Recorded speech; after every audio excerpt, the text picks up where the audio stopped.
Okay, it's time, Jordan. It's time for me to talk about. I think I've removed it. I used to say Clerks 2 is my favorite movie of all time, but I just really found a newfound appreciation for this movie, and that's obviously Clerks.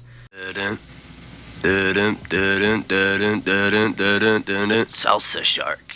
We're gonna need a bigger boat. Throughout history, they have been a part of our American life. Men and women who have made it their mission to serve their fellow man.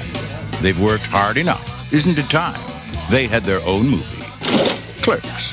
This job would be great if it wasn't for the customers. I don't bother them and they don't bother me. I could do without the people in the video store. Do you have that one with that guy who was in that movie that was out last year? You should hear the barrage of stupid questions I get. What do you mean there's no ice? You mean I gotta drink this coffee hot? You'd feel a hell of a lot better if you just rip into the occasional customer. My favorite movie of all time is Clerks, and people, you're gonna be like, why Clerks? And I don't know if I've told this story. I've told this story 1,000 times, but I don't know if I've ever told this story on this podcast before, because I don't know if we've ever talked about Clerks. No, you didn't do Clerks 2, right? None of us have done a Clerks movie. I think I've done Clerks on here. No. So Clerks. I think whenever I expressed an interest in doing one of the Clerks, I believe your statement was always, well, but we've talked to death about Clerks. What new things could we possibly say about it? As if we're not constantly growing older and our opinions can't change. So, as you're about to prove. As I'm about to prove. So the reason why Clerks is my favorite movie of all time. Clerks is my favorite movie of all time. It's because the first time I watched it was when I worked at the movie theater. When I was in my early 20s, and a coworker at the time was in film school, and he suggested this movie to me, and I was really obnoxious and pretentious at the time, and like I was really into discovering movies, any movies I could, and he was like, and I wanted to be friends with these people, so I was like, he's like, you should go watch Clerks.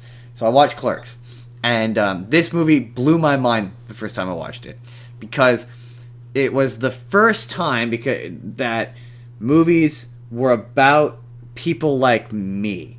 It was the first time I related to a movie. It was because Clerks, for those of you who haven't seen Clerks, is very basic. There isn't much of a story to it, much of a plot, but it's about two gentlemen who work at a convenience store. Well, one of them works at a convenience store, and movie rental, and the other one works at the attached movie rental place. And it's basically a day in their life. So he gets called in the morning. The main guy, Dante. He wasn't even supposed to be there today. He wasn't even supposed to be there in the day. I'm not even supposed to be here today. But his shitty boss tricks him into going in and covering for the morning. And he agrees to only do it until noon, because he's got a hockey game in the middle of the day. His girlfriend shows up, and it's just them chatting and having conversations in this convenience store. He discovers that his ex, and it's one of those you could very much feel what were clear life experiences, and it goes through like different sort of chapters. You meet Dante's current girlfriend, who is sort of a more free living, kind of easygoing kind of girl, who they get into a discussion about how many guys she slept with, and it turns out that she sucked 65 whatevers Johnsons.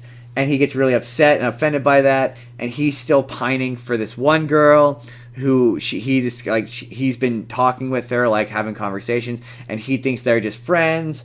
And it turns out that he finds out that she is engaged to this one architecture guy, and he gets upset about that. And it looks like he might get back together with her, so he's kind of cheating on the one girl with the other girl.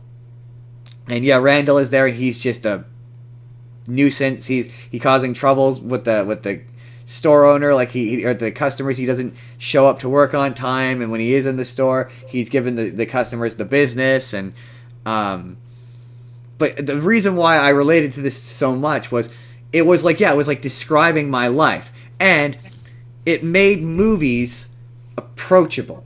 So it's like, especially now, like I'm watching this movie and I'm like, I could make this. You could make this. We could make this. It's not the camera. The camera is not an expensive camera. The The camera work is not the film cinematography. It's not complex. It's in black and white because the budget was low. Like it's a really cheaply made movie. Its strength is in its writing and its relatability. But the moment I was like, oh my god, I've experienced a version of this was there's a moment in the movie where there's the guidance counselors. That's what it was. It was the guidance counselors who have pulled out. They go to a grocery store and they have to find the perfect carton of eggs that are perfect in every way. So they go and they pull out all the eggs and they inspect every individual egg. And then once they find the perfect 12, and they can't take them from different cartons. It all has to be from the same carton. Once they've paid for all these eggs, they paid for all the eggs they've damaged and they leave because being a guidance counselor is that meaningless. Is the joke. And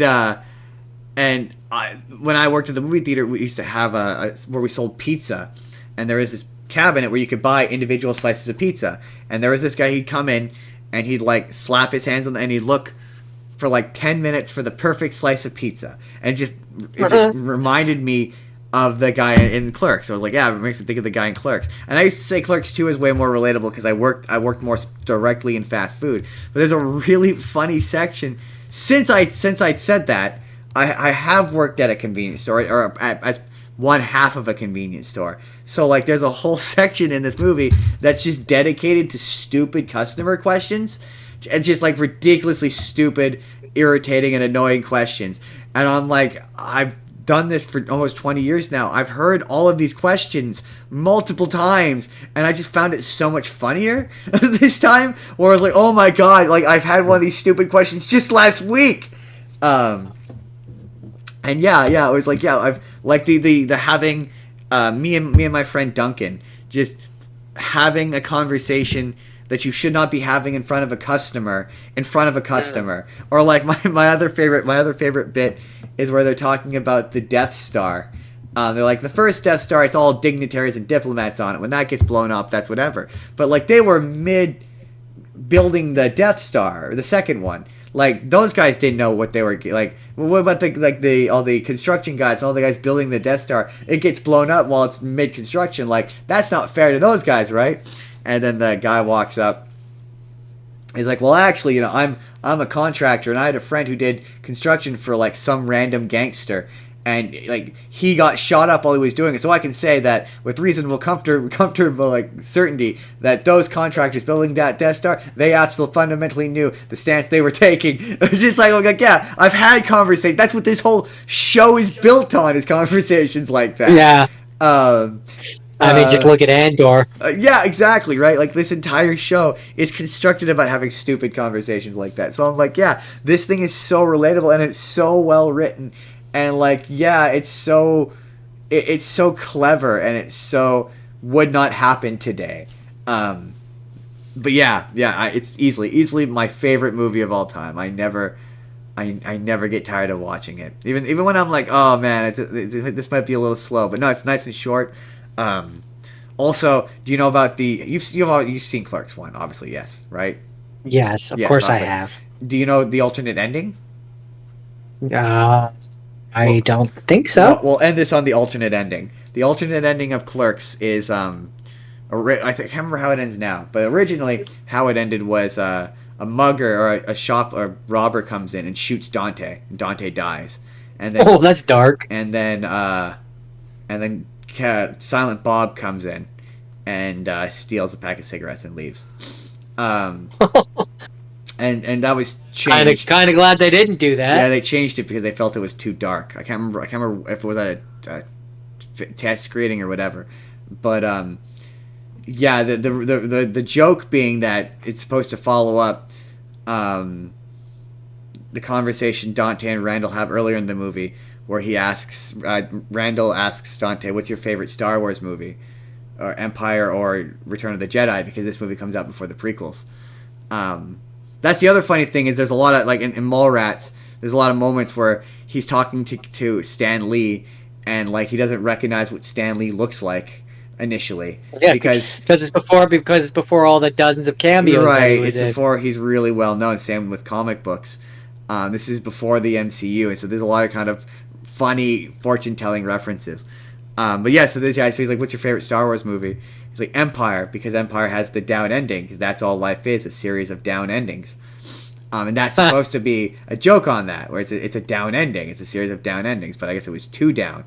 And then they wouldn't have been able to make all the rest of them. And yes, obviously, this is the appearance of Jay. I mean, to me, the way that if you were going to go that ending, the way you soften it, to make a joke of it and make it funny, and call back to it more directly, is you have it where he gets shot, and then Randall comes in and goes like, man. And he wasn't even supposed to be here today. Well, he did say that he liked Empire down and like directly call back to it. He goes out the way he loves. But that would be a tad on the nose. I don't know about the referencing the Death Star or the Star Wars thing, but definitely to me the way you soften that ending is how Randall come in and be like, man, and he wasn't even supposed to be here today. So callous if Randall came in and said that, which would be so on brand. Or if you have Jay come in. Yeah, come in and be like, well, I guess that's supposed to be. Bitch kept saying he wasn't supposed to be here today, even, yo. Yeah, the other thing with this, obviously, introduction of Jay and Silent Bob. Another one of my favorite jokes is where they're this is random one where they're talking to this girl and they've got the guy there like, do Berserker, it's funny.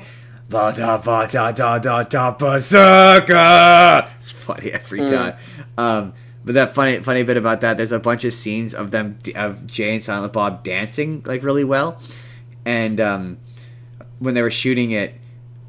Jay wouldn't dance because he was nervous. He was super, but he's like, that's just what you. That's apparently the reason why the Jay character is like this is because that's just what Jay was like. Because when he first met Jay, he was like apparently like 15 or like a teenager, like a kid. He's known him since he was like a kid, yeah.